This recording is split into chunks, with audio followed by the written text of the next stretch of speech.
agradeceros, como siempre, la asistencia, daros los buenos días desde España y encantada de poder hablar con todos vosotros. Como decía Rocío, mi nombre es Almudena Castellanos y me encargo aquí en España de dirigir el máster en Tecnología Educativa y Competencias Digitales de UNIR y, bueno, mi papel hoy aquí un poco es hablaros de ese contexto en el que los docentes vamos a tener que desarrollar nuestras competencias digitales, ¿no?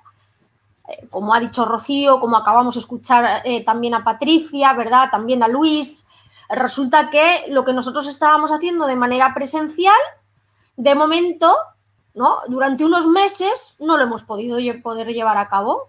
Y si no es por internet y no es por la tecnología, no hubiéramos podido hacer posible la educación.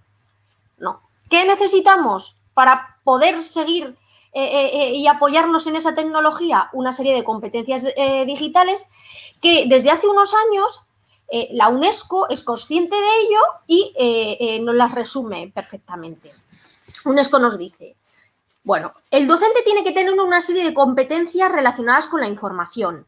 Saber localizar información, saber recuperar información, almacenarla. Son, podemos decir, 5 competencias diferentes, ¿eh? Pero también tenemos que tener competencias a la hora de comunicar. También tenemos que aprender a comunicar en entornos digitales. No es lo mismo de manera presencial que de manera virtual.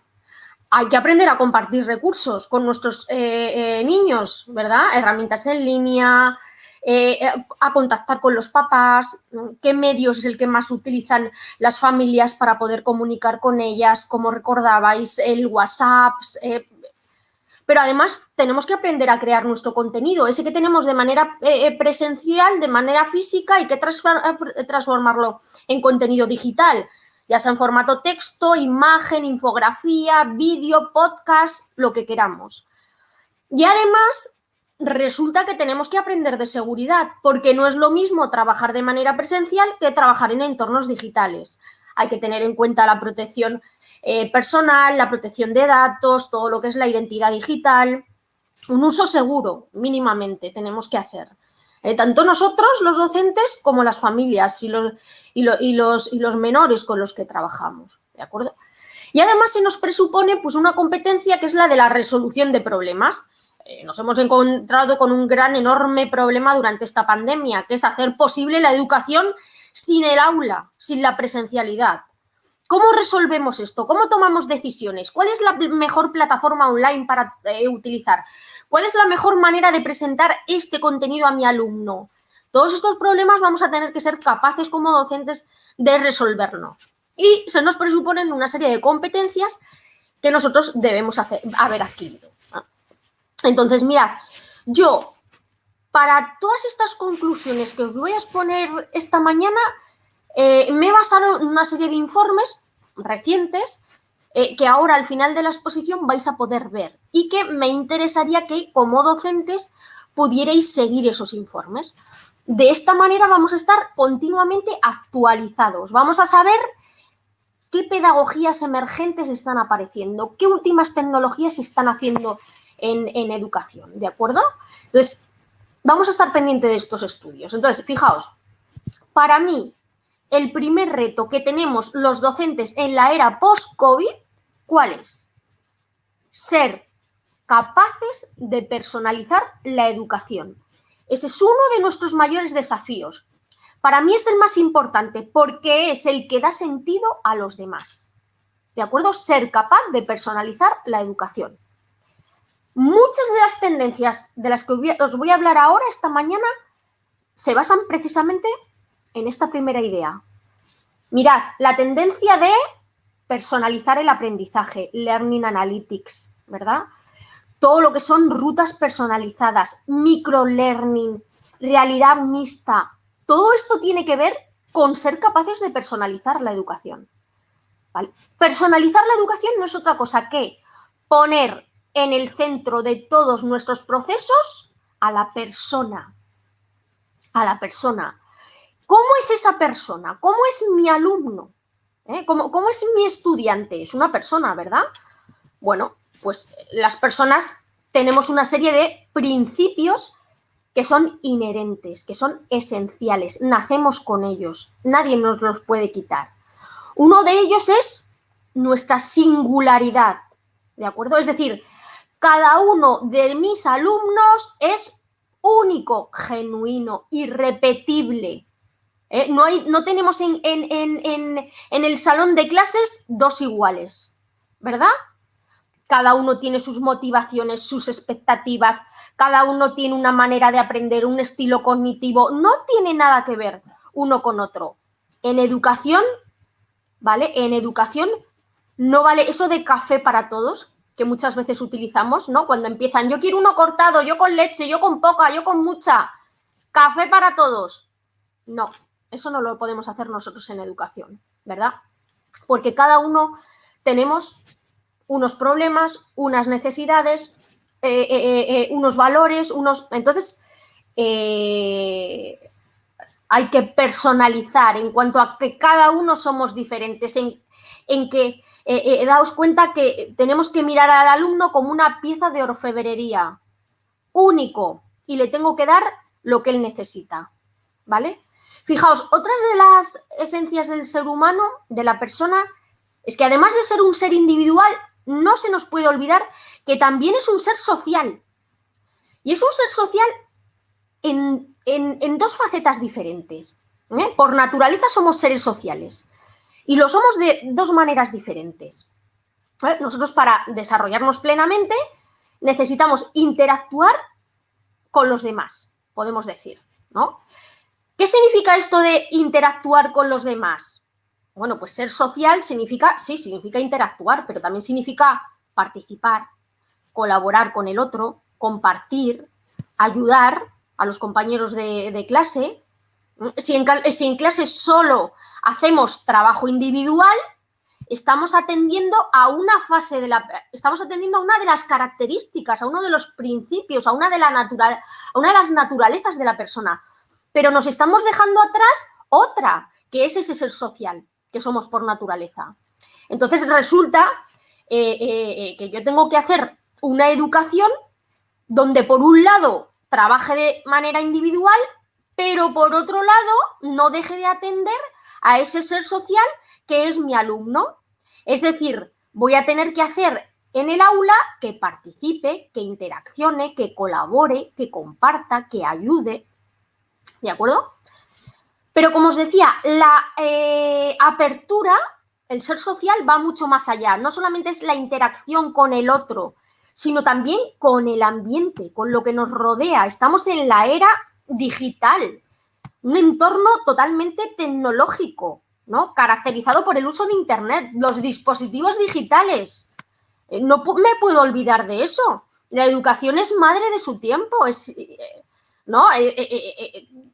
Vamos a ver, no podemos dar la espalda a la realidad. Esta es la realidad en la que están nuestros alumnos y esta es la realidad que les tenemos que enseñar, ¿de acuerdo? Además, yo siempre hablo de los tres principios de la persona: la individualidad, la singularidad, la apertura, el ser social, y además somos seres autónomos. Somos seres que somos capaces de tomar decisiones. Esa es una de las características de la persona, ¿verdad? Del ser humano. No somos animales, nosotros tomamos decisiones, nosotros hacemos, nosotros creamos. Por ejemplo, los que damos clase a los más chiquitines, ¿verdad? Niños, imaginaos, pensad en niños de 3, 4 años, hay un principio pedagógico que lo saben todos los maestros. Si preguntamos ahora mismo a un maestro de 90 años, nos va a decir, ese es un principio de probada eficacia. ¿Cuál? La repetición, ¿vale? La repetición es un principio de probada eficacia. Vamos a dejar a los niños que sean autónomos. A través de la repetición van a conseguir muchas cosas. Por ejemplo, ¿por qué voy a hacer yo algo que mi alumno puede hacer por sí mismo? A través de la repetición, ¿verdad? Abrochar los botones del jersey o de la chaqueta del uniforme que llevan al colegio, ¿de acuerdo? O atar los cordones de los zapatos. ¿Por qué se lo voy a hacer yo al niño de 3 años cuando quizá pueda hacerlo ya él solo? ¿Por qué le voy a dar de comer o voy a vestirle yo si puedo fomentar esa autonomía? Eso lo trabajamos muchos los docentes que nos dedicamos a los alumnos que son chiquitines, ¿verdad? Que son pequeños, de menor edad. Pero también lo podemos hacer con los mayores. ¿Por qué le voy a hacer yo el resumen a un alumno de 14 años si lo puede hacer él? ¿Por qué le voy a dar yo los contenidos? ¿Por qué le voy a dar yo el temario a mi alumno de 16 años si lo podemos construir ese temario entre todos los alumnos que acudimos al salón de clases? Hay que fomentar la autonomía. Mirad, cualquier metodología que tenga en cuenta ese ser singular, ese ser social y ese ser autónomo va a dar buenos resultados. Cuando pensamos en metodologías, fijaos, ahora mismo decimos, yo llevaba a cabo una metodología presencial y ahora tengo que dar mis clases de manera online y no sé cómo hacerlo. Pues mirad, la clave es esta: atender a la persona en su ser individual, en sus particularidades, atender a la persona en su ser social y atender a su autonomía, permitirles que tomen decisiones, que creen, que hagan, que practiquen, ¿de acuerdo? Aprendizaje significativo, no es otra cosa, ¿no? Lo que hago yo tiene significado, ¿verdad? Que hagan prototipados, todo, vamos a ver ahora, todo, ¿verdad? Toda la cultura maker, eso tiene mucho que ver precisamente con el ser autónomo. Por eso funciona, por eso esas metodologías tienen buenos resultados, ¿de acuerdo? Fijaos, muy relacionado, vamos a ver ahora tendencias en función de estas características esenciales de la persona. Muy relacionado está con la idea de ese ser singular, ese ser individual con sus propios gustos, necesidades, características. Están todas las tendencias que podemos recoger en el movimiento Happy and Healthy, ¿no? Es una tendencia que existe ahora en buscar la satisfacción, pero no solamente la satisfacción personal, mental, también la física, ¿no? La emocional. Hay una tendencia ahora a buscar el autoconocimiento, la felicidad. Muy relacionado con esto está toda esa tendencia que hay con el movimiento mindfulness, la capacidad de estar en el aula, en el salón de clases, tranquilo y atento. Qué importante es eso, ¿verdad? Concentrarnos, estar tranquilos y atentos. Toda la corriente que hay de educación emocional, incluso la misma gamificación, el llevar la dinámica placentera del juego al salón de clases. Vamos a pensar en Minecraft, en aplicaciones como Cerebrity, como Kahoot. Les gusta, les emociona, les motiva, les divierte, ¿verdad? Contribuye a ese happy and healthy. Sí, yo quiero estudiar, yo me quiero esforzar, pero también quiero hacerlo en un ambiente emocionalmente tranquilo, donde pueda estar atento, donde me pueda divertir. No está reñido lo uno con lo otro, ¿verdad? Hace no mucho tiempo cumplí años Google y salían en los noticiarios, bueno, ¿cuáles son las preguntas más frecuentes? ¿Qué preguntamos nosotros a Google? Y precisamente las preguntas estaban muy relacionadas con todo esto. A Google le preguntamos, Google, ¿cómo puedo ser feliz? ¿Cómo puedo caer bien a los demás? Si os dais cuenta, las preguntas van por ahí enfocadas. Parece que lo que nos preocupa a las personas tiene que ver mucho con esto. Nosotros en la escuela nos centramos en enseñar el clima, la fauna, y se nos olvida a veces todo esto. ¿De acuerdo? Es una pena, pero lo trabajamos, ¿no os parece? Lo trabajamos poco. Fijaos, todo lo que es entornos de... Y esta diapositiva que la vamos a ver luego y que también está muy relacionada, pero todo lo que son los entornos personales de aprendizaje, ¿de acuerdo? Todo esto también tiene mucho que ver. Porque el alumno dice, yo a la hora de crear mi red de aprendizaje me gusta utilizar unas determinadas herramientas y no otras, me gusta colaborar con esta gente y no con otra, es decir, todo lo que es el entorno personal de aprendizaje también está muy relacionado con esto de saber personalizar la educación, porque cada persona somos únicos, irrepetibles, ¿no? Y precisamente, fijaos, os vuelvo a la diapositiva que os mostraba, ¿verdad? Antes, todo esto de, no sé si habéis escuchado, escape room, mirad, que tiene mucho que ver también con la gamificación. ¿Qué es un escape room? Seguramente que en el Perú, en las ciudades, hay ya salas que se dedican a esto. Y seguramente que aquí habéis leído experiencias en educación respecto a escape room. Estoy segura. No, ¿qué es esto? Bueno, pues no es más que un grupo de participantes se recluyen en una o varias salas, que pueden ser físicas o virtuales, y dispones de un tiempo concreto para resolver una serie de problemas que te haya puesto el maestro, ¿verdad? Una serie de problemas, enigmas o misterios. Estás en una sala, los debes resolver en un tiempo concreto. El objetivo es superar esas pruebas antes de que finalice el tiempo establecido por el docente, por el maestro, ¿verdad? Entonces, esto a los alumnos les resulta una experiencia placentera. Tiene que ver mucho con lo que la persona necesita, le gusta, le motiva, y con todo este movimiento Happy and Learning, and Healthy también, Entonces, a ellos les parece una experiencia muy placentera, muy divertida, en la que ponen en práctica lo que han aprendido de manera teórica. Y además, como son un grupo, les viene bien porque se ayudan, el uno al otro, cooperan, trabajan en equipo, aprenden, desarrollan habilidades sociales porque tienen que llegar a acuerdos, resuelven conflictos. Es decir, que se pueda producir en grupo.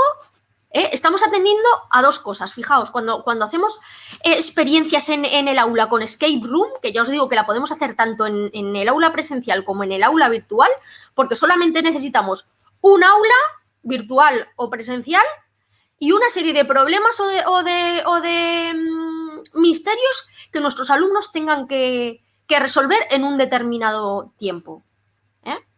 Entonces, esto atiende a la persona porque le motiva, le divierte, le resulta placentero. Estamos trabajando el lado personal y estamos trabajando el lado social. Están en equipo, se ayudan, cooperan, discuten, ponen en marcha habilidades sociales, ¿no? Entonces estamos trabajando las dos vertientes. Y todo esto también está muy vinculado con todo lo que es la inteligencia colectiva. Veréis, hoy por hoy, como estamos, ¿verdad?, apreciando en estos momentos de pandemia, los problemas complejos se resuelven entre muchos. Vamos a poder resolver el tema del COVID gracias a que muchos países están trabajando, investigando sobre vacunas. ¿De acuerdo? Es decir, juntos llegamos lejos. Es inteligencia colectiva. Y precisamente todos estos movimientos lo que fomentan es eso. Y si os dais cuenta, estamos trabajando todo lo que es el lado social de la persona. Por eso también tiene pues muchísimo éxito. Y fijaos, también relacionado con la singularidad, con las particularidades de la persona, con ese ser singular, está toda esta tendencia que es el microlearning, ¿de acuerdo? Es decir, ofrecerle al alumno microcontenidos, conocimientos muy concretos, pero muy útiles, que nacen pues de una necesidad determinada. Imaginaos que tenemos un alumno que necesita aprender a hacer una infografía. ¿Tiene sentido que yo le ofrezca todo un curso de creación digital? No, es que para aprender a hacer una infografía te tienes que matricular en este curso, que son 300 horas y donde vas a aprender muchas cosas más. Ya, pero es que eso no es lo que yo necesito ahora mismo como ser singular, que tiene unas necesidades y unas características y unos problemas y unos tiempos disponibles, ¿verdad? Yo lo que quiero ahora es aprender lo que me urge ahora mismo a mí como persona, como ser singular, es aprender simplemente a hacer una infografía. Pues estos microcontenidos satisfacen mucho personalmente a nuestros alumnos. Entonces, los microcontenidos además tienen la facilidad de que los podemos hacer para cualquier nivel educativo y luego ajustarnos al estilo cognitivo, además de cada alumno. Porque yo lo puedo plantear en formato vídeo. Por ejemplo, un vídeo tutorial sobre cómo hacer una infografía. También lo puedo plantear en formato audio, podcast, ¿vale? Lo puedo plantear en formato animación.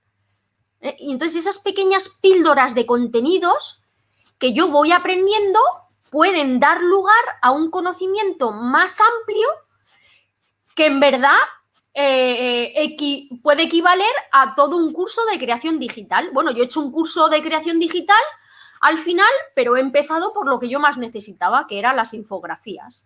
Pero he ido aprendiendo infografías, luego he ido aprendiendo a hacer lo que sea, ¿vale? Y al final, pues me he hecho todo un curso de 300 horas, pero poco a poco, microlearning, a mi ritmo, en función de mis gustos, de lo que yo considere útil, ¿vale?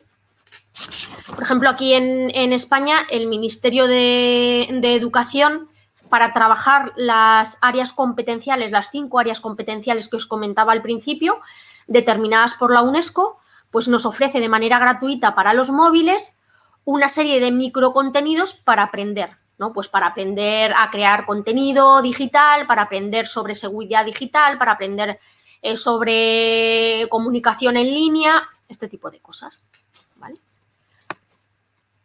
Luego, también, muy relacionado con las necesidades de cada alumno, están pues todas las tendencias que tienen que ver con el aprendizaje adaptativo, que se consigue pues gracias a lo que es Learning Analytics, es decir, todo ese software para analizar datos, que cada vez está más desarrollado, por así decirlo. Cada vez se utiliza con más frecuencia en educación y es más potente.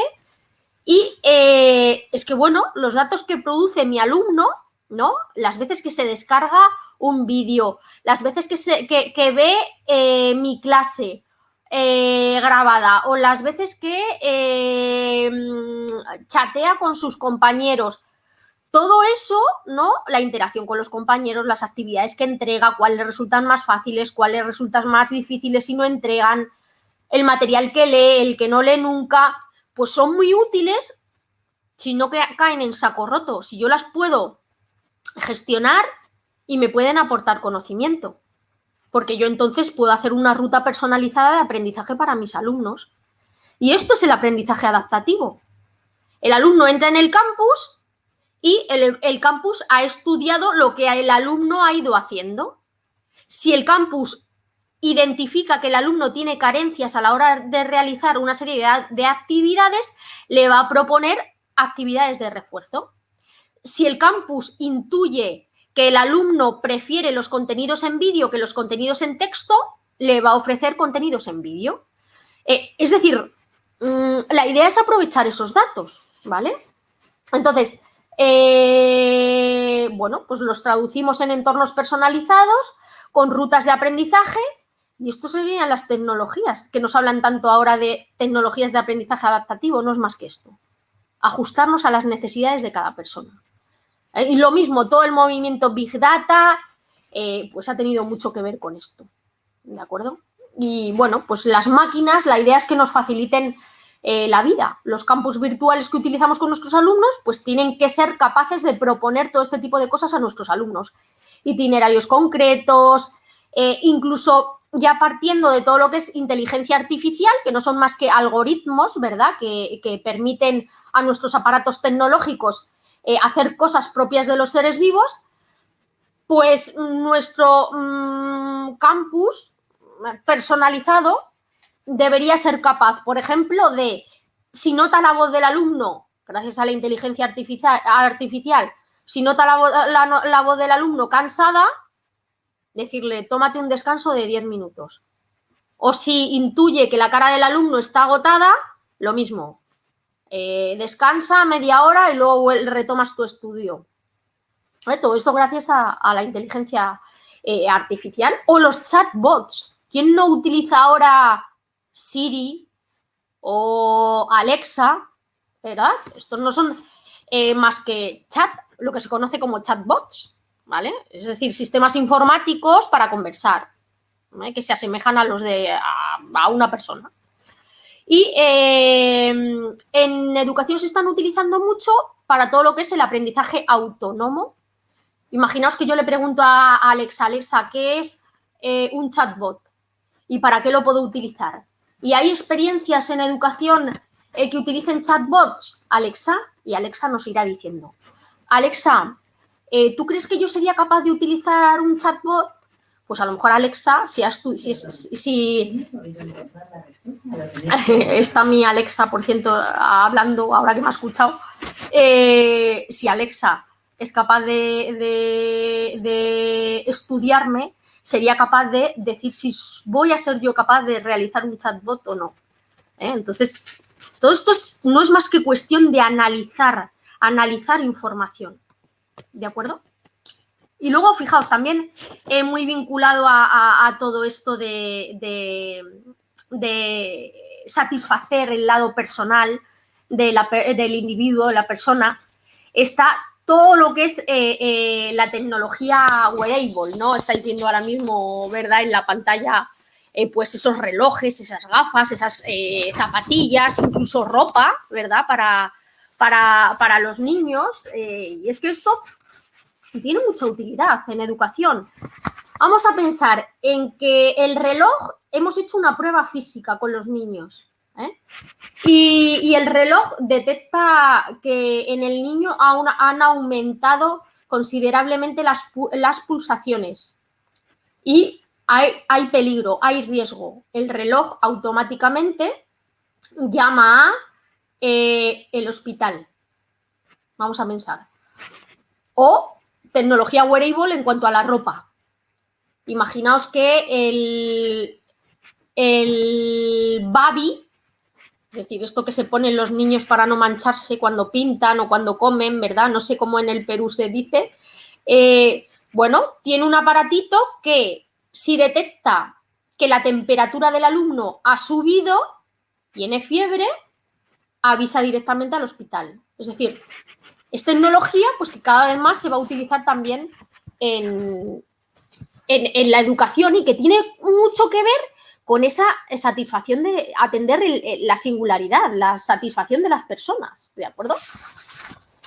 Y luego otra tendencia también que quiero que no perdáis de vista es todo lo que es la neurociencia, la neuroeducación. ¿Por qué?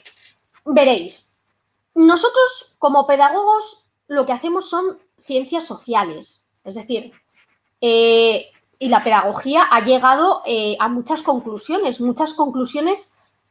muy importantes. Por ejemplo, gracias a los estudios pedagógicos sabemos que la motivación influye en el aprendizaje. Lo que pasa es que, bueno, no dejamos de ser una ciencia social mucho más subjetiva que las ciencias naturales. Pensemos en la medicina. Claro, la medicina es una ciencia mucho más objetiva, pero nosotros estamos trabajando con personas. Es una ciencia más subjetiva. Lo que pasa es que la neurociencia lleva unos años descubriendo aspectos del cerebro, de cómo el cerebro aprende, que es lo que se conoce como neuroeducación. Y esto nos está dando a nosotros muchas pistas en las aulas para saber cómo proceder. ¿De acuerdo? Se está estudiando el cerebro y se está viendo, ¿no? Pues, por ejemplo, que para que exista el aprendizaje tiene que haber activación, ¿verdad? Y producirse motivación. Bueno, pues todo eso nos viene muy bien saberlo, porque se sabe de manera objetiva, porque lo está estudiando una ciencia natural, no una ciencia social. ¿De acuerdo? Entonces vamos a aprovechar, se están aprovechando todos esos avances a la hora de conocer el proceso de aprendizaje a través del cerebro para nosotros construir nuestras metodologías y saber lo que podemos hacer en el salón de clases y lo que no. ¿De acuerdo? Y esto tiene mucho que ver porque luego ya sabéis, cada persona tenemos un cerebro diferente. Igual que os he dicho que cada persona es única e irrepetible, cada cerebro también lo es. ¿Por qué? Por experiencias, por aprendizajes, por genética, ¿verdad? Bueno, pues también tenemos que tener eso en cuenta. El circuito de motivación del cerebro de cada persona es diferente. hay una serie de motivaciones que por naturaleza son iguales, es decir, comer, beber producen satisfacción en la persona, en todos, por instinto de supervivencia, porque si no produjese beber y comer placer, no lo repetiríamos, no sería circuito, no lo repetiríamos y nos moriríamos. Entonces, por supervivencia resulta placentero. Pero luego lo cierto es que lo que a unos nos gusta y a otros no, ¿vale? Excepto estas cosas que son por supervivencia, pues cambian en cada uno de nosotros. A uno le gusta otra cosa, a otro le motiva otra. Entonces, cada cerebro es diferente y también tenemos que tener en cuenta eso. ¿De acuerdo? Bien, pues todo esto en cuanto a que las personas somos seres singulares. Pero además las personas somos seres sociales. Entonces, no podemos tener a un alumno en una clase virtual o en una clase presencial 3 horas seguidas escuchando la exposición del maestro, escuchando la exposición del docente, porque estamos yendo en contra de su naturaleza. Porque sí que es cierto que tiene una naturaleza individual, pero también tiene una naturaleza social. Y le gusta interaccionar, y le gusta colaborar, y le gusta compartir, y le gusta ayudar. Por eso están triunfando todas estas metodologías que conocemos ahora.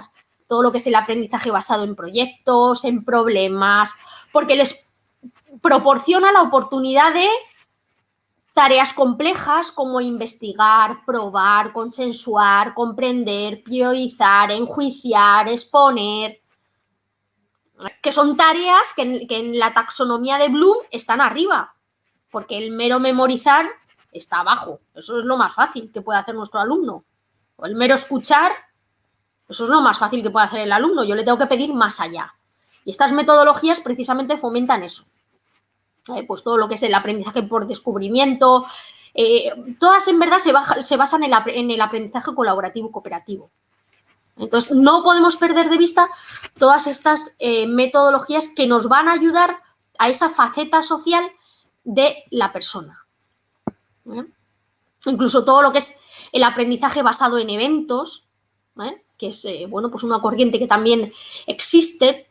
¿Celebramos eventos en los centros educativos? Muchos. El día del libro, el día de los disfraces, el día de jornadas de puertas abiertas donde enseñamos los trabajos a todas las familias. Bueno, pues si esos eventos los organizan nuestros alumnos y utilizan la tecnología, se convierten en eventos para todo el mundo, que todo el mundo puede ir, puede participar, puede ver, donde cada alumno tiene un rol, donde todos comparten, colaboran, crean, ¿vale? Y todo lo que son las comunidades de aprendizaje, todo esto tiene mucho que ver con ese lado social. No, antes donde compartíamos en la plaza del pueblo, ¿verdad? Compartíamos nuestras vivencias, pues es que ahora tenemos internet y tenemos que participar en esas comunidades en red, igual que participamos en nuestra comunidad de vecinos, en nuestra comunidad vecinal, ¿no? Pues también hay que estar los docentes presentes en las redes y formar nuestras comunidades de aprendizaje donde lo que vamos a hacer es compartir, ¿vale? Compartir, ¿verdad? Y todo este movimiento también muy relacionado con todo lo que es pues el compartir y que es el crowd power, ¿no? Ese juntos podemos y juntos resolvemos. A mí esta idea me encanta, me apasiona, la verdad, tengo que decirlo, porque es que la colaboración es la nueva manera de ver el mundo. En la economía se colabora, en la empresa se colabora, en el mundo, como estamos viendo, se colabora, todos los países investigando, haciendo posible vacunas, ¿verdad? Pues en la educación también tenemos que colaborar entre nosotros, ¿vale? Inteligencia colectiva, cursos masivos abiertos para todos los alumnos porque todos tenemos derecho a la educación, independientemente de las posibilidades económicas de cada uno, ¿vale? Tanto docentes tenemos derecho a la formación continua como nuestros alumnos, ¿eh? Entonces, hay que superar las restricciones económicas, compartir capital humano entre centros educativos, capital intelectual, proyectos de innovación. Cuanto más compartamos, mejor, ¿vale? Y luego, otra tendencia también muy ahora es el we care, es decir, nuestros alumnos están concienciados de que ellos pueden cambiar el mundo, y las tecnologías saben que se pueden apoyar en ellas precisamente para cambiar el mundo. Y a mí esto me parece una idea muy importante. Es decir, ellos acuden al salón de clases no solamente para escuchar al profesor, no solamente para esto. Ellos saben que como personas pueden hacer cosas por el mundo. Y está todo este movimiento del aprendizaje-servicio, es decir, partir de la necesidad de un barrio, de un colectivo, de un grupo vecinal, partir de un problema, de una necesidad de nuestro pueblo, de nuestra... y que los alumnos creen la estrategia para resolver ese problema. ¿Cuánto aprendizaje hay ahí? Estamos aprendiendo de manera individual muchas cosas de manera transversal. Y estamos aprendiendo también al trabajar de manera colaborativa, ¿verdad? A tener sentido crítico, eso de manera personal, a tener sentido crítico, pero de manera colaborativa a ponernos de acuerdo con los otros, a luchar por intereses comunes. Fijaos ahora, o sea, es que todos estamos contribuyendo al conocimiento, es inteligencia colectiva. Ahora mismo sabemos lo que está pasando en ciertos países, a pesar de que sus gobiernos son ocultistas, gracias al periodismo ciudadano, ¿verdad? Gracias a que la gente se mete en los medios y comparte, ¿verdad? Y nos sabemos poderosos por ellos. Pues nuestros alumnos igual, se saben poderosos. Y pueden hacer mucho por las comunidades. Y tenemos que empoderarles. Es eso. Y hay que empoderarles y hay que ayudarles. Porque en ellos está el futuro. ¿De acuerdo? Esto es muy importante.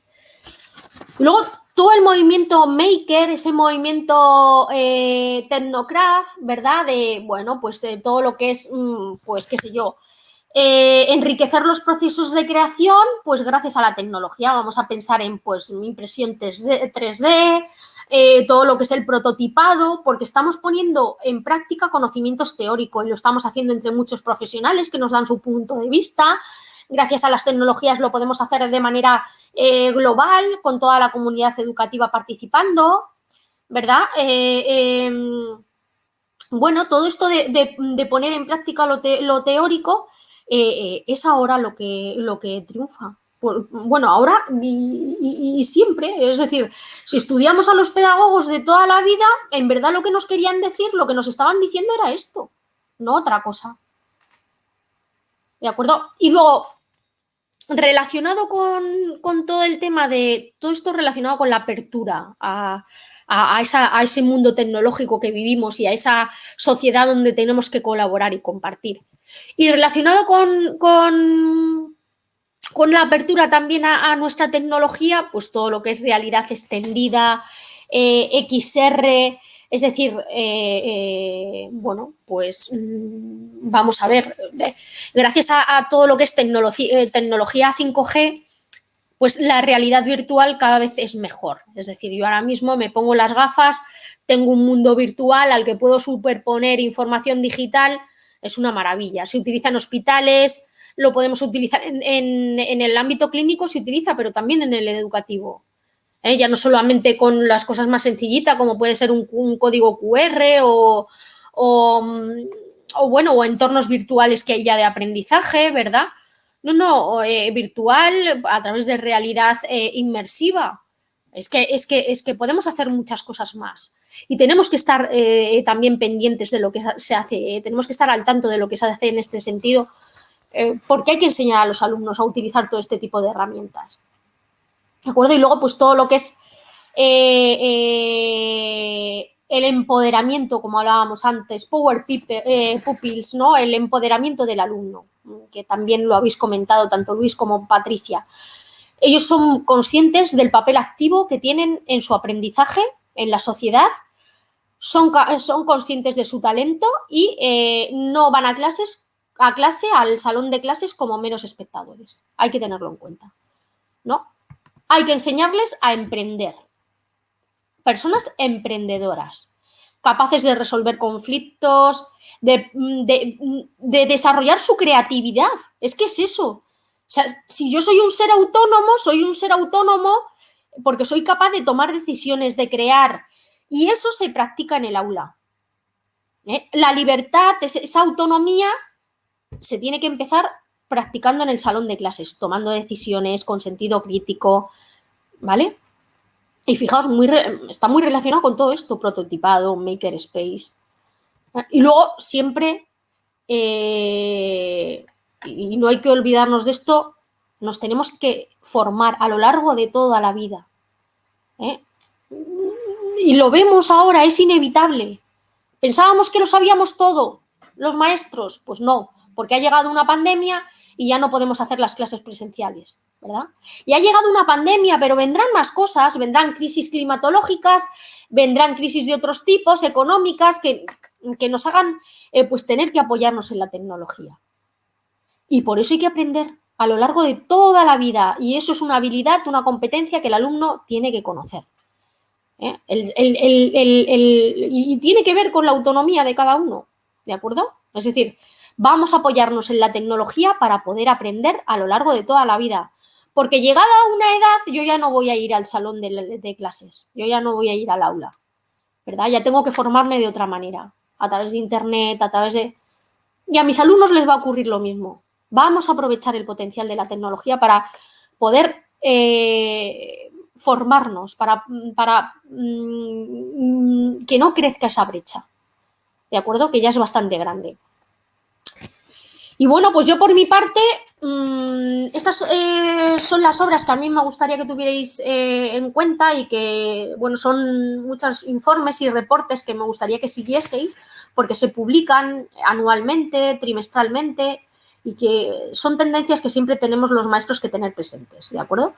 Y espero que os sirvan de inspiración, de guía para desarrollar vuestras metodologías ahora online, ¿verdad? Que motiven, que emocionen a vuestros alumnos, esas nuevas metodologías, y que penséis en que ese alumno que tenéis delante es una persona que es única, irrepetible, muy social. Por eso hay que dejarle utilizar todas estas nuevas metodologías. Y con muchas ganas de hacer clases muy prácticas y de cambiar el mundo, sentido crítico, ¿vale? Muchísimas gracias por vuestra atención. Muchísimas gracias. Almudena, muchas gracias a ti. Ha sido una clase muy ilustrativa y yo creo que todos los profesores nos encontramos en las situaciones en las que nos has comentado, y quisiera destacar sobre todo el tema, o sea, el enfoque, la claridad con que has tocado a la persona humana, ¿verdad? Singularidad, autonomía, apertura. Yo creo que son tres características esenciales que nos ayudan a los profesores a poder validar cualquier metodología. Si una metodología me permite desarrollarla, o me permite colaborativo, o me permite la apertura a lo que me rodea, ya puedo empezar a confiar en esa metodología o en esa estrategia para el aprendizaje. Yo creo que todos los profesores tendrán, no sé si hay preguntas, algún comentario que deseen hacer. Luis, tú dirás. Claro que sí, muy bien. Felicitarte, Almudena, excelente la presentación, la claridad con lo que se ha expuesto, y coincido con lo que dice Rocío. Me gustaría aquí algunas preguntas, todavía tenemos unos minutitos para esta exposición. A ver.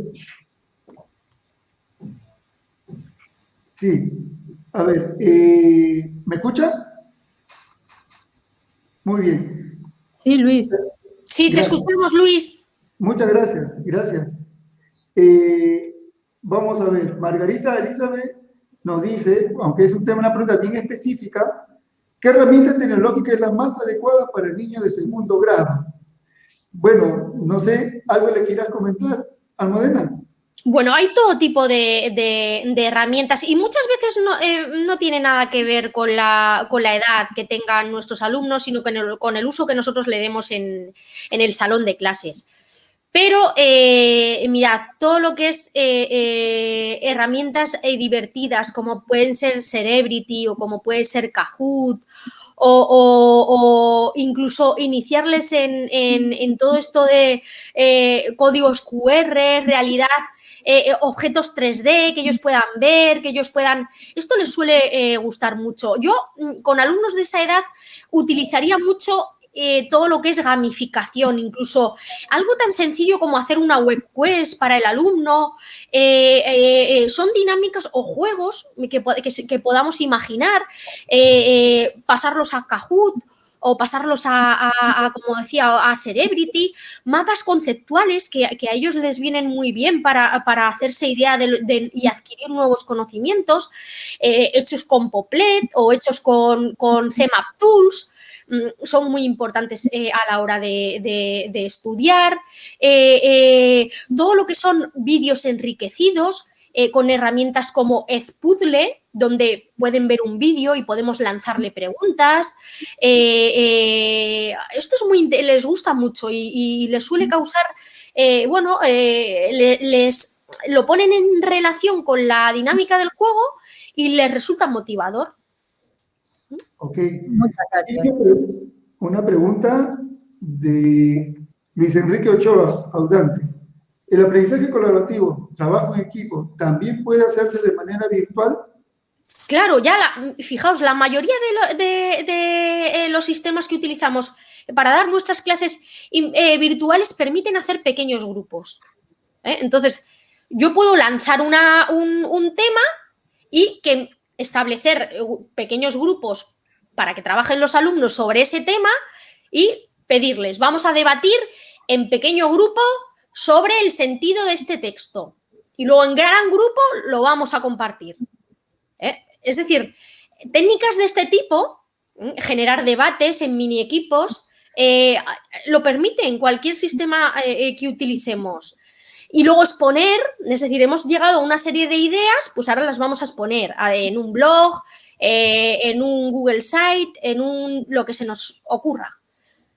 O sea, se puede hacer todo esto que nosotros veníamos, yo siempre les digo a los docentes, todo lo que nosotros veníamos haciendo de manera presencial, hay herramientas, solo hay que buscarlas y practicar un poco con ellas, de tal manera que cuando lleguemos al aula virtual nos funcionen.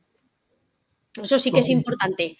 Pero quiero hacer un mapa conceptual, lo puedo hacer de manera virtual. Quiero hacer una sesión magistral con preguntas a los alumnos, me puedo hacer un vídeo con Edpuzzle donde me grabe y luego lanzarle preguntas a mis alumnos. Y resulta que si no contestan bien, no pueden avanzar con el vídeo. Es decir, todo esto les resulta súper atractivo. Por ejemplo, podemos utilizar lesson plans. Con lesson plans podemos hacer trabajo colaborativo por equipos y les resulta divertidísimo. Es decir, todo lo que sea motivador relacionado con el juego. De verdad, hacemos una clase virtual pero muy dinámica, porque lo que no tiene sentido es que yo ponga al alumno delante de la cámara durante horas y horas. Tenemos que seguir toda esa metodología que nosotros hemos ido utilizando para que el alumno colabore, comparta, se tiene que poder llevarla, tenemos que poder encajar en el ámbito virtual. Y hay herramientas. Ok. Una pregunta, todavía tenemos unos minutitos. Nos dice Freddy Benavides, ¿alguno modelo de formación para el desarrollo de las competencias digitales en los docentes? Bueno, pues siempre tenemos que buscar una formación cuyos contenidos estén vinculados con los marcos de las competencias digitales que nos pide ahora mismo, bueno, pues por ejemplo la UNESCO.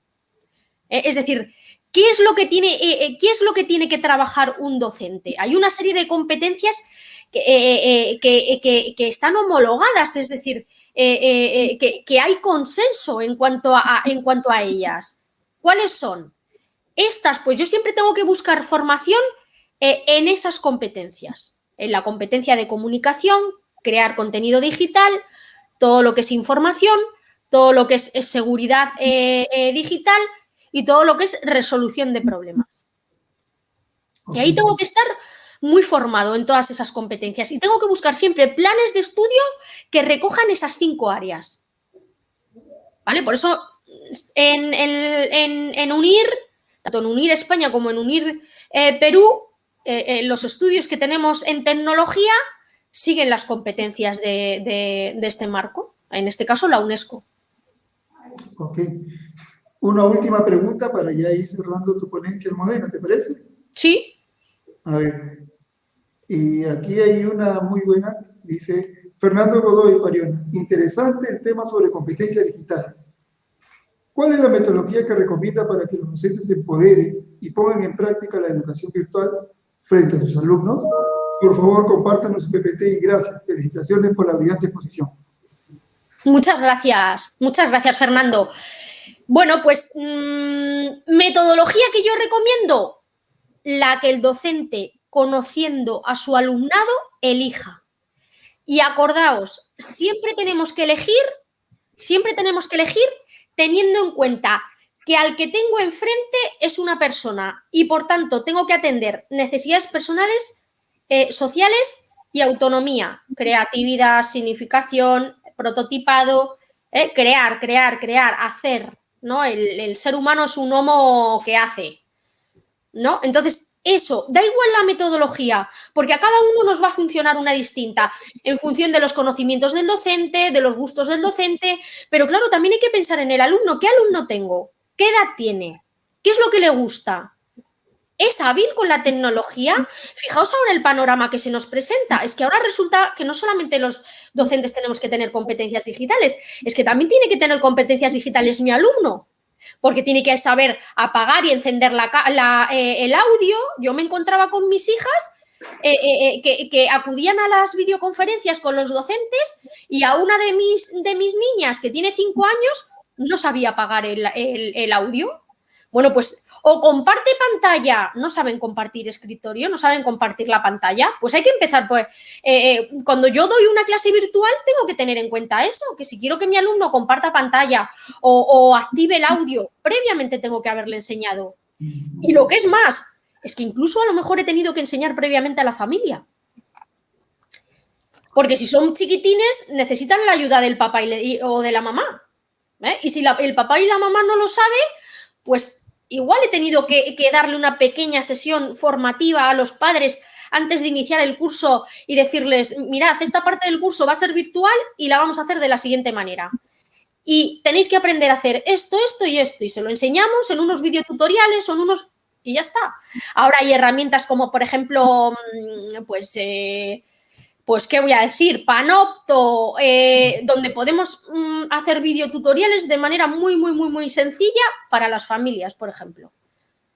Ok, muy bien, Almudena. Solo añadir de que en todas estas herramientas que tú bien nos mencionas, que están pues en abundancia en el Internet, muchos de ellos tienen lo que le llaman una capa free, o sea, la capa gratuita donde los profesores pueden ir aprendiendo y entrenando con sus estudiantes. Ya en el tiempo, si es de convencimiento de ellos, pueden ir pagando una licencia, ¿no? Muy bien, Almudena, muchísimas gracias, excelente ponencia, los comentarios aquí están abundando en Facebook y YouTube online. Solo quería decir a que nos des tus palabras de cierre de la ponencia. Adelante, por favor. Bueno, pues yo simplemente agradeceros la charla que hemos tenido y todos vuestros comentarios y animaros a que emprendáis, a que os convirtáis en líderes de esa innovación tan necesaria en las aulas. Ok, muchas gracias, Almudena Castellanos, desde España, en esta conferencia. Un abrazo a la distancia. Muchas gracias. Hasta luego. Hasta luego, Almudena.